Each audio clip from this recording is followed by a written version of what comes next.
Welcome back mga katambalan, mga hot topic and issue pag-usapan natin. Update po tayo kay Barbie Fortesa at kay David Licauco na kung saan ay nag-post itong si Barbie sa kanyang social media account at muli nga po tumakbo itong si Barbie ng 10.01 km.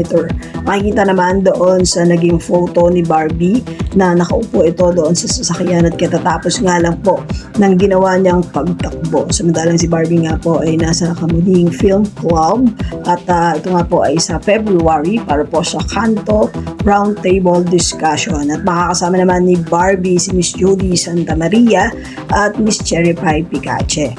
Madalang isa pa nga po ay yung The 8 Gawad Lasanyeta Award na kung saan ay itong si Barbie nga po ay bibigyan ng award para po sa the Most Outstanding Actress in Digital Film awardee. At ito nga po ay sa January 26 para po doon sa 8 Gawad Lasanyeta Award.